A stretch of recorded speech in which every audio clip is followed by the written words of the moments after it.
and welcome back. It is episode 2 of Backyard Bounty. Title is still in works, but I think honey money, based on the last episode, is a really good way to do this. We're talking about that honey money. And let me tell you, everyone, the sun is setting. I'm on my 8th cup of coffee. I don't know if my energy is going to crash or just keep on going, and so we're just going to ride it out. And Nicole is equally bouncing off the walls the way she does, with minimal effort and energy. But we're here. We're both here. We're getting through this thing. And so I just want to kind of pick up where we left off, Nicole. So episode 1, we've captured the audience's attention. They're absolutely enraptured with everything. They're hanging on your every word. And so now that you got that attention, let's put them through the works here. I want to make some bees. I want to make some honey money. How do I... Number 1, I need bees for this. Where in the world do I go to get bees? Well, there are several different sources. The most common source for new beekeepers would be to purchase a package, which is a 3-pound little cage of bees with a queen that's not introduced to the colony yet. And you can either order those through your local beekeeping club or order them online and then they ship them in the mail to you, or sometimes local suppliers like Tractor Supply or your local beekeeping supply store can supply those to you. They usually range between $120 to $180 depending on your area, and those bees come from California. When you purchase them, the company that sells them goes out, they shake 3 pounds of bees into a box, throw a queen in there that's not related to the colony, and then they ship it to you. So we can talk a little bit more detail later about why that's not necessarily your best route, even though it's the most common. Another common way to get bees is to order a nuke. So nuke is short for nucleus. It's basically just a little mini colony. It's a little hive that comes with 5 frames. It's got a queen that's already related to the workers. She's been proven to be laying, and generally they're locally bred bees, so they're more acclimated to your local climate. A nuke is depends on your area, but those range between $150 to $200. But that's a better way to start. You're basically starting out with a mini hive. And then you can also potentially buy a full-size hive, a full 8 or 10 frame hive, if those are available in your area. Some small-scale beekeepers will sell those. And then the other route would be to catch a swarm. A swarm is basically like a package, except that the queen is already accepted into the colony. So all you got to do is take that swarm and put it in a hive box, and they should start getting to work right away. Okay, well, you just dropped an awful lot of knowledge. If you don't mind, I'm going to take a step back and unpack this a little bit. Sure. So, the first thing you mentioned is you can just purchase a package from California. It costs about $150. You said these people. You made it sound like they don't really care when they toss some bees in a package. The queen's not related, and off they go. When you get this package from California, are the bees alive? I mean, I don't understand how they get shipped. Is that okay for the bees? So, it's basically like a little shoebox size metal screen box that they put them in and they ship them. And I'm not personally a huge fan of packages. So really, kind of like you said, they don't care, and I can't say that they don't care because I'm sure they do care, but really all they do is they take some bees and they shake them into this box, and then they take an unrelated queen and they put her in a little queen cage and they slap her in the colony. And then either they mail it to you, or sometimes, like in our area, a local gentleman will drive out to California with pre-orders, pick up the pre-order packages, bring them back, and you gotta buy them or go pick them up. But they're in transit in that little box for potentially up to a week. If they're mailed, they're jostled around. I see a lot of posts online where people will get them and a significant portion of them will be dead, maybe even the queen's dead. Depending on the supplier, I mean, hopefully they'll make good on it if the queen died, but that's not always the case, and that's, their unfortunate business practices. But the package bees, I liken them to like buying cattle. So here in Colorado, our climate is very different than California. So the bees that are from California that come in packages are commercially raised bees that don't generally come with a natural mite resistant. They're used to being treated for mites. They don't really have to fend for themselves as far as disease control, and they're meant for the California area. They're used to being, like I said, if it was cattle, like vaccinated. You don't vaccinate bees, but it's kind of the same thing.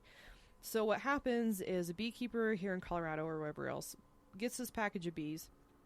First, they have to introduce the queen to the colony, hope that the queen is accepted and that they don't kill her or she doesn't arrive dead.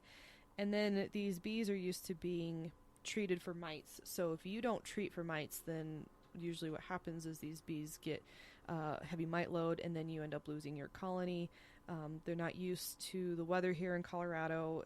They're really not the best for a new beginner. There's a number of issues, and a nuke is a lot better for a new beekeeper because that's more like a new hive. The package bees, not a fan. Okay, so you don't recommend that. And in fact, moving on to the nuke, which you were telling me about, you said that purchasing the package, I think you said, is between $130 and $150. Is that right? Mm-hmm. And then, but you said the nuke starts at $150 anyway and goes up to around $200 depending on where you're at. So you could, in theory, get a nuke about the same price anyway. Yeah, it's generally about the same price, and it's a lot better. So basically, you're getting a 5-frame mini colony. So the queen's already introduced. They don't sell nukes until they've proven that the queen's laying. So you know your queen's accepted. You know that she's well mated because she's already laying. And it's really like a plug and play. You take the frames out, you put the frames into your laying straw hive, and you're good to go. And generally, they don't ship nukes cross country. So if you're buying a nuke, it's going to be at least a somewhat local beekeeper. Now, same considerations involved.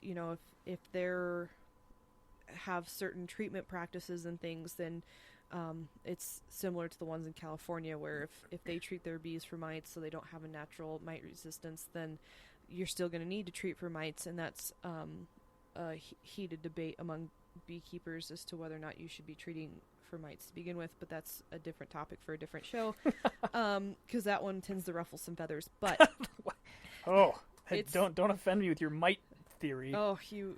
It gets deep. But anyways, so the bees at least are probably more local than ones from California, so they're at least more adapted to your geographic area and your climate.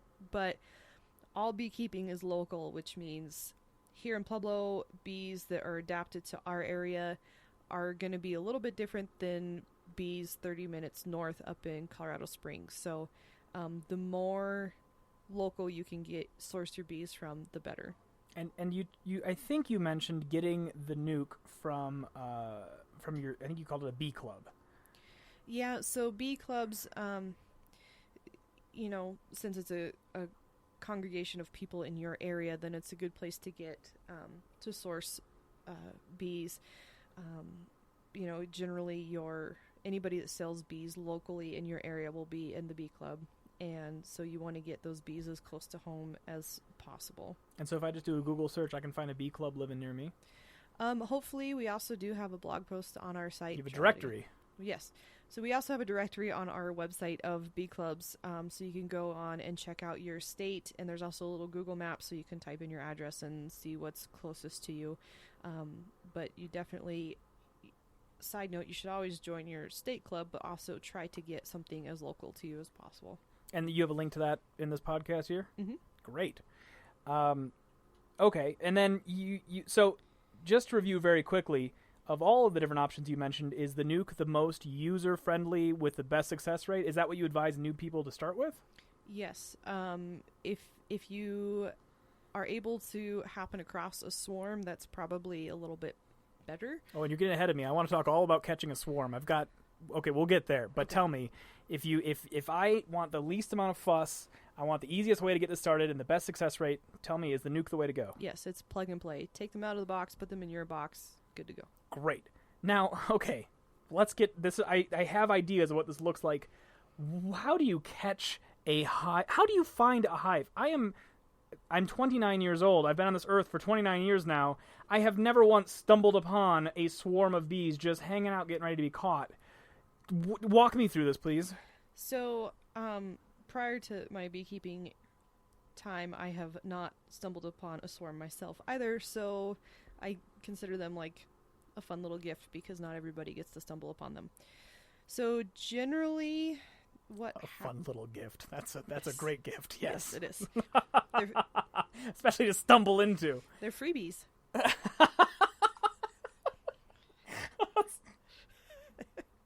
Okay. All right. Tell me about the freebies. So the freebies. So generally, the most common way to come across them is your swarm coordinator in your local bee club. Somebody will usually, a non-beekeeper, will Google, oh my gosh, I found a bee swarm, what do I do? And they're directed towards your local bee club, and then your local bee club will generally have a swarm coordinator that will either catch the bees and then distribute them to your club based on whatever list they maintain, or they might call you and say, hey, you're next on the list, do you want to go get this swarm? However they work that out is up to them. So the easiest way to stumble into a group of freebies is to go to your local bee club, and they have some sort of lottery system or something like that. Okay. That, or if you don't have a local bee club, then I like to use Craigslist, and I post ads and or search for, like, sometimes people will post in the help section or whatever, I have these bees and I don't know what to do. I've also sent out letters to tree trimming companies and pest control companies that say, hey, if you come across bees, please give us a call. We'll remove them for free. And then also Facebook groups. If you have a Facebook group for your neighborhood or your area, that's a good place to not only post ads, but to keep an eye out. And then it's also kind of improves your success rate if you can offer like a little gift, maybe a jar of honey or $10 to somebody who calls you and reports the swarm. And now talk to me about actually catching a beehive. Is it a simple matter of just shaking a bunch of bees into a box and carrying them home? So let's kind of back up a tiny little bit and talk about what a swarm is. Okay. Because a lot of people don't know. So I don't know. So thank you. Please tell me. So obviously the queen bee in a colony doesn't have individual babies that she sends out into the world and says, make your own colony. So a swarm is a division of a colony. So a queen will generally the original queen of a colony leaves with about half of her workers, and they go post up on a tree or side of a building or wherever they decide to hang out until scout bees find a new place to live, and then everybody moves on into this new place. So when they're in a swarm, they're full of honey because they ate a whole bunch and stored some honey in their honey stomachs in order to get them through their journey and to start their comb building in their new home.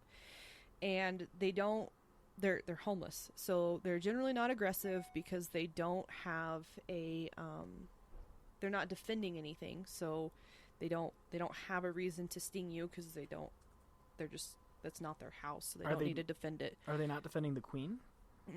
Because there's no threat to her. So the queen will be in the middle of the swarm ball. Usually it's between the size of a baseball to a basketball, depending on how many bees, and the queen will be in the middle of that. So basically they're just hanging out while the scouts find a new home. Once the scouts find a new home, everybody takes off and moves in. So that's what a swarm is. So you catch them between moving when they're homeless? Yeah. Okay. So it should be a colony of bees, of worker bees, usually some drones, and a laying queen. So it's great because it's the intro beekeeping kit, just add hive, like, good to go. And how do you make sure that you catch all these different types of bees? I guess we'll start at the beginning. What does the queen look like? Is it bigger? Mm-hmm. Okay. How much bigger? How do I identify it? So you're not generally going to see her in the middle of the colony because she's usually tucked away. So sometimes you get lucky and find her, but when they're hanging in that big ball formation, it's pretty challenging to find her. So you can kind of get a hint as to whether or not you caught her. So when you catch the swarm, generally they're going to be hanging from a branch. That's the most common, and so we'll start there. But I have a 5-gallon bucket that I've cut half of the sides out of, and I've riveted some mesh screen so that there's ventilation. So I take my little bucket and I try not to cut the tree. I just shake the bees into the bucket, and you kind of give them a good hard shake. They all fall into the bucket, and then you put the bucket underneath the area where the bees had swarmed. And if the queen is in the bucket, then the worker bees will start fanning some of their Nazarov pheromones, and so all of the scouts and stuff flying around will then fly into the bucket. If you have a little nuke or an extra hive body, you can also take that and shake them into there. Otherwise, you're going to have to take your bucket home and transfer those bees into a hive. So if you have the queen in your swarm vessel, whether it's a hive or a bucket, then they'll start fanning that pheromone, and that's how you can tell you have a queen. Now, if you've shaken everybody into your bucket and they all take off and they fly back onto the branch, well, then you didn't catch the queen, and the queen's probably one of the bees still hanging out on the branch, because when you shake them, you don't get 100% of the bees. There's still some that are left on the branch. That's fantastic. That's sounds actually a lot easier than I thought it would be. I imagined it requiring a butterfly net for some reason. No. It's pretty simple. It gets a little bit more challenging if you have them like in a really dense bush, so they're like spread out across multiple branches, or if you get them on the side of a building and you have to brush them in. So it can be a little bit more challenging at times, but it's usually as simple as just shake and go. Wow. Okay. So that's we're getting there one step at a time. I think the next time we need to talk about what it takes to have a beehive, what kind of beehive we need to have, as well as other things like climate considerations, and we'll just keep marching through this. But I have learned a lot. Oh, we also need to talk about bee suits, but we'll leave that for later. Okay. As always, there's a bajillion links in the description. Check them out. So be sure to join us for another episode where we finally find out what it takes to make a beehive. And what type of wood. Is it oak? Is it maple? I don't know. Stay tuned!